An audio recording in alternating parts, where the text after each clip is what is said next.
This is the simplest. Ionic gets a little bit more complicated with the scroll shape. Corinthian is the most complicated. It's very natural, very organic looking. This was favored by the Romans. Now the Romans would use for most of their building projects the famous Roman arch that could span, bridges, aqueducts, stuff like that. The keystone is what not kept the legs together, but it's kind of a compression feature.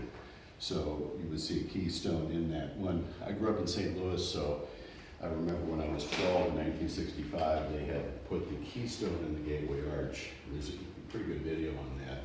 Everybody was like, hold their breath, this is gonna fit. It was the last piece. And then they had to actually wet the metal section down, cool it off to get it to fit into place, and it did. Awesome. So, pretty cool. I grew up with that. Material, stone and concrete. We use concrete was used to span, their version of a highway, Roman roads and all that.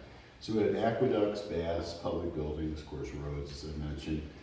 Now, the next big evolution was the Gothic pointed arch. So there's no need for a keystone.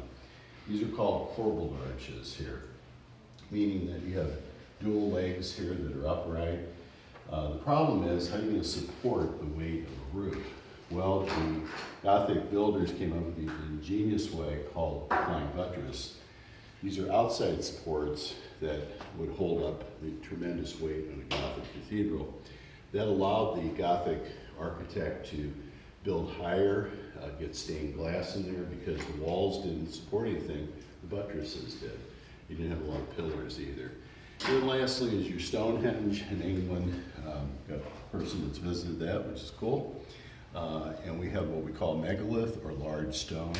The sun shadows would be cast, so when the Druids, who use this for a worship site and also for planting, would measure the length of the sun, determining when winter, spring, fall, and summer. The days in the winter are usually shorter, aren't they?